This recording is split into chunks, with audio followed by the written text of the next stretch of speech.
बिस्मिल्लाहिर्रहमानिर्रहीम। अस्सलाम वालेकुम नाज़रीन, आप यूट्यूब चैनल देख रहे हैं। मैं इमरान खान हूँ। सबसे पहले तो मरीम नवाज़ का जो स्टेटमेंट था उसके जवाब में अब पाकिस्तान तहरीक इंसाफ का और रद्द-ए-अमल है इमरान खान साहब के साथियों का।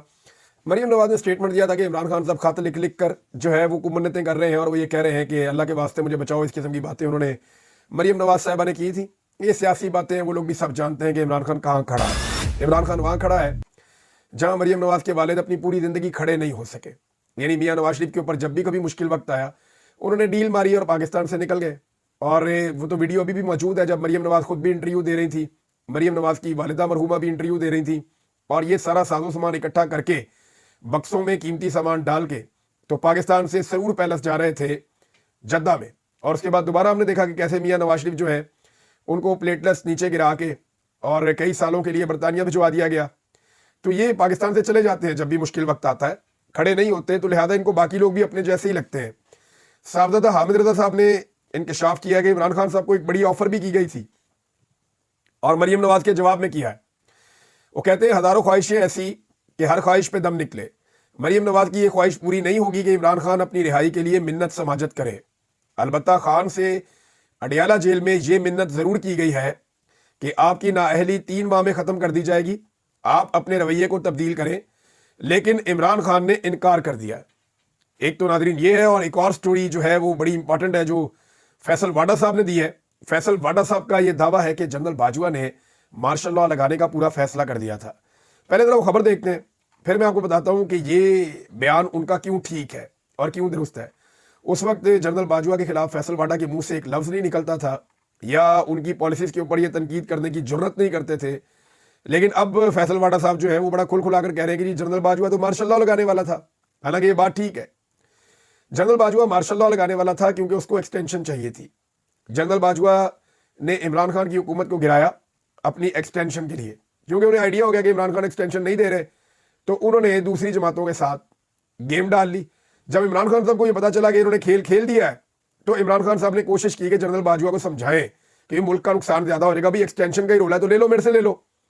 तो उस पर जनरल बाजवा साहब क्योंकि कमिटमेंट दे चुके थे, अमेरिका में बाकायदा लॉबिंग कर चुके थे और सारे स्टेक होल्डर्स को एतमाद में ले चुके थे, लिहाजा उन्हें रजीम चेंज ऑपरेशन करना ही था और अपनी एक्सटेंशन भी लेनी थी। वो उस दौर की हुकूमत को ये कहते रहे कि 2 साल की एक्सटेंशन मुझे दी जाए, हुकूमत उन्हें 1 साल की एक्सटेंशन देती थी। वो इमरान खान साहब से मिले उस वक्त के सदर के जरिए से, तो इमरान खान साहब ने उन्हें 6 माह की एक्सटेंशन ऑफर भी की थी कि ठीक है तुम इलेक्शन कराओ, फ्री एंड फेयर इलेक्शन कराओ पाकिस्तान में और 6 महीने बाद अपने घर जाओ ताकि आप इज्जत के साथ अपने घर जा सकें। लेकिन बाजवा साहब को ज्यादा एक्सटेंशन चाहिए थी। नवाज शरीफ साहब को जनरल बाजवा से बेहतर आर्मी चीफ मिल गए और नवाज शरीफ साहब ने फैसला किया कि जनरल आसिम मुनीर को आर्मी चीफ बनाया जाएगा। ये पीएमएलएन वाले खुद भी कहते हैं कि नवाज शरीफ के फैसले पे आसिम मुनीर को chief of the army staff बनाया गया है। तो जब ये फैसला हो गया तो उसके बाद जनरल बाजवा से ये फैसला हजम नहीं हो रहा था और उन्होंने पूरी कोशिश की कि वो किसी तरह मुल्क में मार्शल लॉ लगा दें। इसकी उन्होंने धमकी भी दी। इरफान सिद्दीकी साहब ने भी इसके बारे में कंफर्म किया कि जनरल बाजवा ने धमकी लगाई थी कि मुझे एक्सटेंशन ना दी तो मैं मार्शल लॉ लगा दूंगा, और जनरल बाजवा ने वाकई मार्शल लॉ लगाने की धमकियां दी थी, लेकिन उन तिलों में तेल नहीं था। वो मार्शल लॉ लगा नहीं सकता था, लेकिन उसने कोशिश की थी। ये बात मार्शल लॉ डिस्कस भी हुआ था, इसकी धमकी भी दी गई थी और कोशिश भी की गई थी, लेकिन वो कर नहीं पाया। अब ये दावा निजी टीवी चैनल से बात करते हुए फैसल वाडा ने अब किया है कि कमर जावेद बाजवा ने मार्शल लॉ की पूरी तैयारी कर ली थी और वो ये भी कह रहे हैं कि आसिम मुनीर चाहते तो मार्शल लॉ लगा देते। नहीं लगा सकता कोई भी जर्नैल अब मार्शल लॉ। ये कौम अब जाग गई है। मार्शल लॉ लगा के देखे ना कौम हालत क्या करेगी उस जर्नैल की जो मार्शल लॉ लगाएगा। ये हो नहीं सकता ना, सारा वक्त एक जैसा होता नहीं है। एक वक्त था कौम इस मिलिट्री एस्टेब्लिशमेंट की मोहब्बत में मुब्तला थी, अब वो वक्त है कि सिर्फ चंद इक्तदार के रसिया, लालची, बेईमान और फ्रॉडिये किस्म के सियासतदान जो करप्शन के अंदर लुथड़े हुए हैं वो सिर्फ पाकिस्तान की एस्टेब्लिशमेंट के बूट चाटते हैं। उसके अलावा पाकिस्तान की आवाम को तो घिन आती है उन हरकतों से जो गुज़िश्ता 70 साल में पाकिस्तान की मिलिट्री एस्टेब्लिशमेंट ने पाकिस्तानियों के साथ की है। मिसाल के तौर पे अगर आप कामरान टिसोरी को सुने, ये बड़ा मजेदार है कामरान टिसोरी का स्टेटमेंट। ये जरा स्टेटमेंट सुने, आपको बड़ा मजा आएगा। मैं हकायक भी आपके सामने रखता हूँ। ये गवर्नर है सिंध का। कामरान टिसोरी का ये कहना है कि आर्मी चीफ माशी हिफाजत के लिए तैयार है। उन्होंने SIFC बनाई। और भाई दुनिया का कोई आर्मी चीफ है? यहां जिस मुल्क में मैं हूं बरतानिया में, इसका आर्मी चीफ कौन है बताएं जरा आप। आपके साथ इंडिया, उसका आर्मी चीफ कौन है बताएं आप बताएं। ईरान का आर्मी चीफ कौन है? चलिए आप बताएं। चाइना इतनी बड़ी माशी पावर, उसका आर्मी चीफ कौन है बताएं आप बताएं। अमेरिका का आर्मी चीफ कौन है? चलो सुपर पावर हो गया वो तो। नहीं पता ना आपको। तो आपको क्यों पता है कि पाकिस्तान का आर्मी चीफ कौन है? क्यों पता है आपको? कोई वजह है ना जो आपको पता है। अभी इसराइल ने इतनी बड़ी जंग लड़ी है, बताइए उनका आर्मी चीफ कौन है? रशिया का आर्मी चीफ कौन है? वो भी जंग लड़ रहा है। यूक्रेन का आर्मी चीफ कौन है? बताएं, वो जंग लड़ रहा है। आपको सारे मुल्कों के हुक्मरानों के नाम पता है।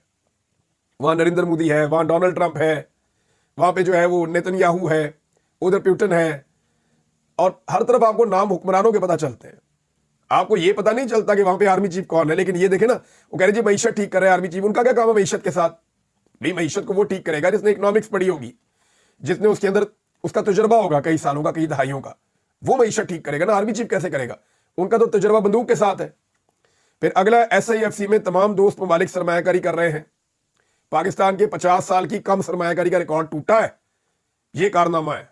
और ये कह रहे सरमायाकारी कर, आर्मी चीफ को खुश रखना है क्योंकि नौकरी जा सकती है ना, गवर्नरशिप चली जाएगी, तो आर्मी चीफ को खुश रखो, आपके पास नौकरी आपकी रहेगी। ये पाकिस्तान में बिल्कुल स्टेट फॉर्मूला है।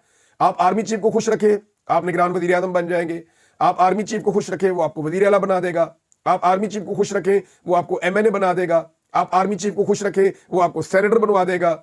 आप आर्मी चीफ को खुश रखें, वो आपको जेल से निकलवा देगा। आप आर्मी चीफ को खुश रखें, वो आपको बेहतरीन टीवी चैनल में नौकरी दिलवा देगा। आप आर्मी चीफ को खुश रखें, आपका कारोबार दिन दुगनी रात चुगनी तरक्की करेगा। आप आर्मी चीफ को खुश रखें तो सब ठीक है पाकिस्तान में। लेकिन अगर आर्मी चीफ आपसे नाराज है तो फिर वो सारा कुछ करेगा जो इसका उलट होगा, जो मैंने आपको पहले बताया। अगर आप MNA बन रहे होंगे तो आपसे अपनी सीट छीन लेगा। अगर आप बेगुनाह होंगे तो आपको जेल में भी डलवा सकता है। ये सारा कुछ आर्मी चीफ पाकिस्तान में कर सकता है। आर्मी चीफ के होते हुए कोई पाकिस्तान को मैली आंख से नहीं देख सकता। वो भाई फौज के होते हुए, आर्मी चीफ चेंज होते रहते हैं। फौज की बात करें, आर्मी चीफ के होते हुए, आर्मी चीफ ने तो नहीं लड़ना जाके अकेले ने। हाँ ठीक है, सिपा सलार है वो, उनका लड़ने का काम है। फौज के होते हुए कोई पाकिस्तान को मैली आंख से नहीं देख सकता अगर कौम उनके पीछे खड़ी है पूरी ताकत के साथ। तो फिर किसी में हिम्मत नहीं कि पाकिस्तान आजाद कश्मीर की 1 इंच जमीन भी ले सके। फिटे मुंह ये जो नई किस्म का एक बयानिया है ना, नए किस्म का। पहले पाकिस्तान कहता था कि हमने मकबूजा कश्मीर को आजाद करवाना है, पोजीशन आप देखें। और इंडिया कहता था कि वो भारत का अटूट अंग है। गौर कीजिएगा, पहले पाकिस्तान कहता था कि हमने मकबूजा कश्मीर को आजाद करवाना है, और इंडिया कहता था वो भारत का अटूट अंग है। अब पाकिस्तान कहता है कि आजाद कश्मीर का 1 इंच भी नहीं देंगे, और इंडिया कहता है कि वो पाकिस्तान का नहीं, इंडिया का हिस्सा है।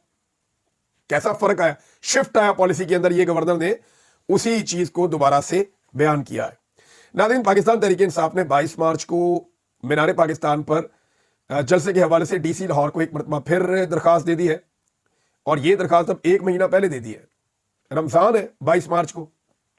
अब मैं बताता हूं ये क्या कहेंगे। ये कहेंगे जी आखिरी अशरा चल रहा है, लोग इबादत कर रहे हैं, लिहाजा मीनार पाकिस्तान में कोई सियासी जलसा करने की इजाजत नहीं देंगे। देख लीजिएगा आप, ऐसे ये बयान देंगे। अभी मरियम नवाज को फ्री हैंड दिया, सारा कुछ किया, फिर वो जलसी उन्होंने की वहां पे नारोवाल में, जहां PMLN बड़ी तगड़ी होती थी, बड़ी मजबूत होती थी, लेकिन दुर्गत बन गई वहां पे एहसन इकबाल की भी, क्योंकि टिकटॉकर्स ने ऐसा बेड़ा गर्क किया है और ऐसे जूते पॉलिश किए हैं कि अवाम इनसे मुतनफर हो गई है। और अब सूरत हाल ये है कि नारोवाल में भी ये कामयाब नहीं हुए और मुखालिफ को जलसा करने नहीं देते। आलिया हमजा को मौका देना, आलिया नीलम साहिबा, 2 आलिया हैं पंजाब में, एक आलिया हमजा है और एक आलिया नीलम साहिबा है जो चीफ जस्टिस हैं। तो जो चीफ जस्टिस है वो जरा मौका तो देना पाकिस्तान तहरीक इंसाफ को कि खुलकर आप अपना एक जलसा कर लें, तो उसके बाद दूध का दूध और पानी का पानी हो जाएगा और ये जलसे जुलूस फिर ये बंद कर देंगे। ये जलसा करने के काबिल ही नहीं रहेंगे, क्योंकि ये उस जलसे का मुकाबला नहीं कर सकेंगे जो आज़ाद माहौल में पाकिस्तान तहरीक इंसाफ करेगी। बहरहाल कोशिश की जा रही है पाकिस्तान तहरीक इंसाफ की जानिब से कि उन्हें इजाजत मिले और वो कानून के मुताबिक अपना जलसा कर सके। नाज़रीन, पाकिस्तान में सूरत हाल ऐसे है कि हुकूमत ने हर चीज के ऊपर कंट्रोल किया हुआ है, और ऐसे कंट्रोल किया हुआ है कि पूरी तरह से फस्तायत के साथ जकड़ा हुआ है। अब अदलिया को भी कंट्रोल कर लिया गया है।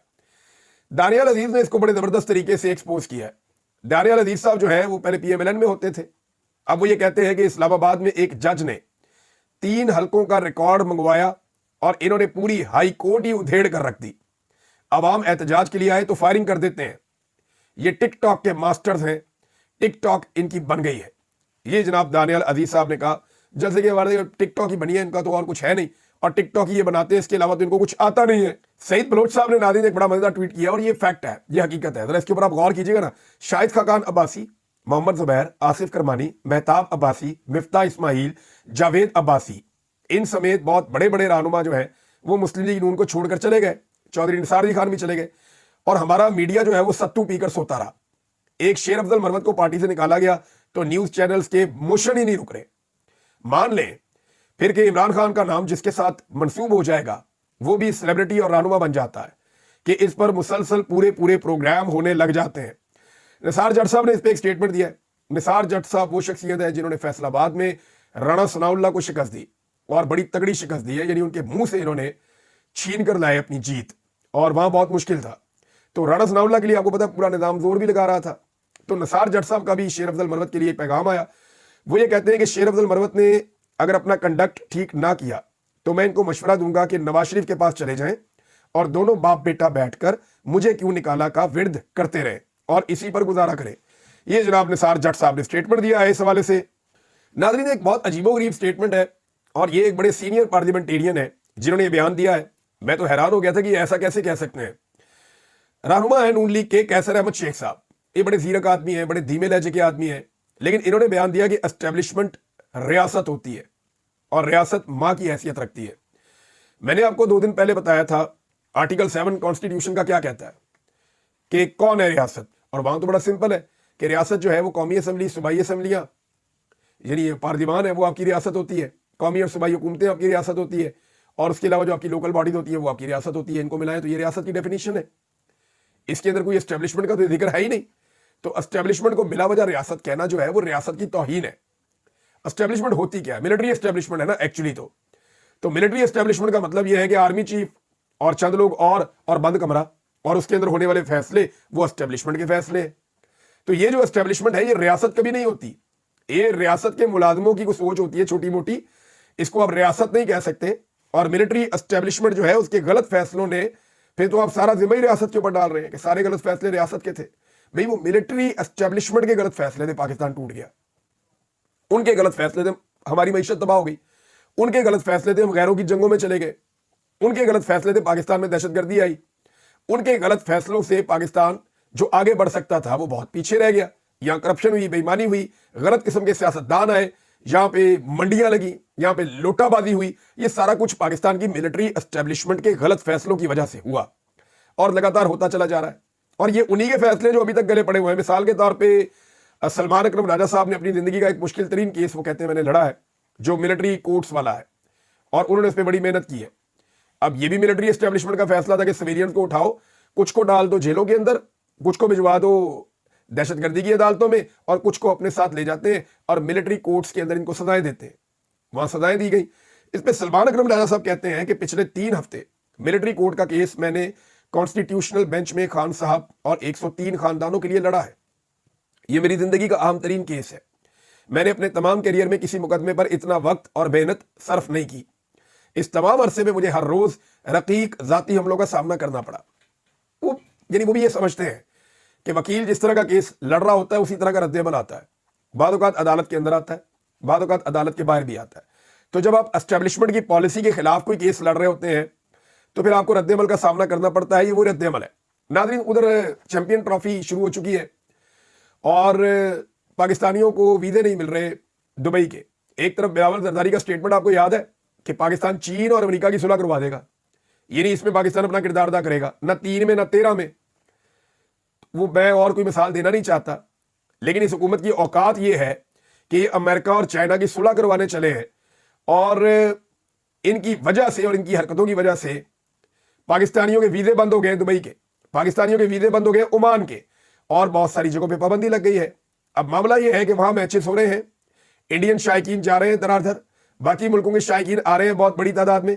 पाकिस्तानी शायकीन क्रिकेट मैच देखने के लिए दुबई नहीं जा पाएंगे, यूएई नहीं जा पाएंगे, जाके मैच नहीं देख पाएंगे। हाँ, जो पाकिस्तानी वहां रहते हैं वो टिकट लेकर मैच देख सकते हैं। बिलावल ने एक बड़ा अजीबोगरीब नाज़रीन इंटरव्यू दिया। उस इंटरव्यू के कुछ हकायक मैं आपके सामने रखूंगा। बिलावल ने कहा मेरे वालिद को कैद किया गया, मिस्टर नवाज शरीफ और उनकी बेटी को इमरान खान की हुकूमत में कैद किया गया, लेकिन इसके बावजूद हमने अहम मसाइल पर इत्तफाक राय पैदा किया। कैसा फ्रॉड स्टेटमेंट है, आप ये देखें। यानी आप काम चेक करें कि चीजों को चबा के खा जाते हैं, असल हकायक नहीं बताते। मेरे वालिद को कैद किया गया, किसने किया था? बिलावल के वालिद को उस नवाज शरीफ ने कैद किया था जिसकी गोद में आज बिलावल बैठा है, और बिलावल के वालिद को डिक्टेटर्स ने भी बाद में कैद में रखा था। जिनके साथ आज ये बैठकर एस्टेब्लिशमेंट के झूले में इक्तदार का झूला झूल रहा है। तो भाई उनका नाम लो ना, जिन्होंने आपके वालिद को जेल में रखा था, जिन्होंने आपकी वालिदा को तकलीफ दी थी। और मरियम नवाज और नवाज शरीफ जो जेल में गए हैं, तो वो मुकदमा तो उन पे इमरान खान ने नहीं बनाए, उनको भी एस्टेब्लिशमेंट ने जेल में डाला और उनके ऊपर जेनवन मुकदमात थे। आपकी अपनी पार्टी कहती है ये जवाब नहीं दे सकते और आज तक ये जवाब नहीं दे सके। रहमान मलिक ने ये केसेस पहली दफा पाकिस्तान की आवाम को बताए थे कि इन्होंने 2 नंबर पैसे से अपार्टमेंट्स बना लिए और उन अपार्टमेंट्स के ऊपर ये आज तक कोई जवाब दे नहीं सके, तो डील करके ये बाहर आ गए। अब इत्तफाके राय ये पैदा किया आपने कि आप सबने मिलके अपने सियासी मुखालिफ को, जिसके साथ अवाम की हमदर्दी थी, अवाम की हमायत थी, उसको आप सबने मिलकर एस्टेब्लिशमेंट के साथ मिलकर जेल में डाल दिया। असल इंटरव्यू ये है। तो ये दुनिया को बेवकूफ बनाने जाते हैं, लेकिन फैक्ट जो है उसको बयान करना चाहिए। उन्होंने कहा सियासत में इत्तफाके राय कायम करना मुश्किल होता है, लेकिन मिस्टर खान कभी भी वसी पैमाने पर शिद्दत पसंद तंजीमों के खिलाफ इत्तफाके राय का हिस्सा नहीं। अब मैं बताता हूं, इमरान खान ने कहा था कि दहशतगर्द पाकिस्तान नहीं आएंगे। मुराद सईद ने भी कहा था कि दहशतगर्दों को पाकिस्तान नहीं आने देंगे। मिलिट्री एस्टेब्लिशमेंट उनको लेकर आना चाहती थी। बाजुआ का ये डिजाइन था, फॉर्मूला था कि हमने इन लोगों को लेकर आना है। नदीम अंजुम और बाजुआ ने फैसला किया हुआ था कि हमने ये बंदे पाकिस्तान लेकर आने हैं अफगानिस्तान से टीटीपी को। मुराद सईद ने, इमरान खान ने, सबने रोला डाला ये नहीं करना। इमरान खान ने इसकी अप्रूवल नहीं दी।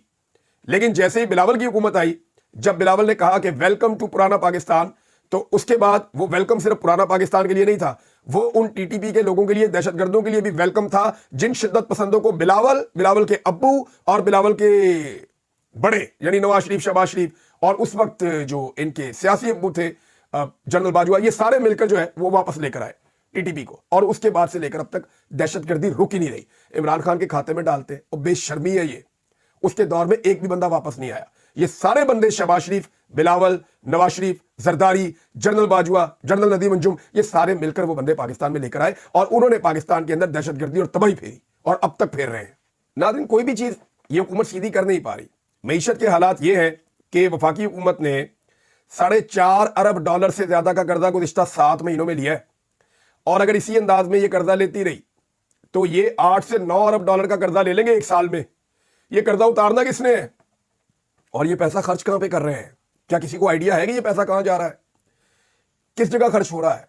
क्या इसमें करप्शन हो रही है? ये पैसा गायब हो रहा है? ये मनी लॉन्ड्रिंग हो रही है? ये मुल्क को नचोड़ रहे हैं? क्या ये सब भागने की तैयारी कर रहे हैं? इसके बारे में किसी को कुछ नहीं पता।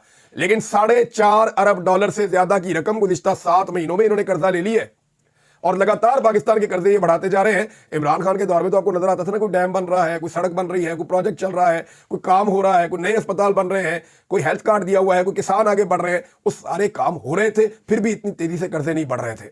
महंगाई भी ऐसे नहीं बढ़ रही थी। आज महंगाई बहुत बढ़ा दी है, टैक्स बहुत ज्यादा ले रहे हैं, अवाम का खून भी नहीं छोड़ दिया है, फिर भी इतनी बड़ी मिकदार में कर्जे ले रहे हैं। पैसा जा कहां रहा है? क्योंकि सारे प्रोजेक्ट तो इन्होंने बंद कर दिए हैं। जितने बड़े प्रोजेक्ट पाकिस्तान में मेगा प्रोजेक्ट हो रहे थे डेवलपमेंट के, उनमें से ज्यादातर तो इन्होंने बंद कर दिए। अब वो प्रोजेक्ट बंद करने के बावजूद ये पैसा कहां जा रहा है, इसके बारे में किसी को कोई समझ नहीं आ रही। नाज़रीन, आखिरी स्टेटमेंट जो मैं आपके सामने रखूंगा वो अली अमीन गंडापुर का है और उन्होंने स्टेटमेंट दिया कि इदारों को मजबूत करना चाहिए, ओवरसीज पाकिस्तानी पैसे भिजवाएं। ये नाज़रीन खबर छपी है एक्सप्रेस न्यूज में और उसमें यह है कि वो खैबर बैंक के हवाले से कह रहे थे गंडापुर साहब कि ओवरसीज पाकिस्तानी इसमें पैसे भिजवाएं। अब मामला यह है कि एक तरफ इमरान खान साहब ने कहा हुआ है कि रेमिटेंसेस को रोके, ओवरसीज पाकिस्तानी पैसा ना भिजवाएं। दूसरी तरफ अली अमीन गंडापुर साहब कह रहे हैं पैसा भिजवाएं। अब ये समझ नहीं आती कि पॉलिसी कौन क्या बना रहा है, किस तरफ को चल रही है। इमरान खान साहब के जेल में होने का एक नुकसान तो उनकी पार्टी को ये है। अब तक के लिए इतनी, अपना ख्याल रखिएगा, अपने चैनल का भी। अल्लाह हाफिज़।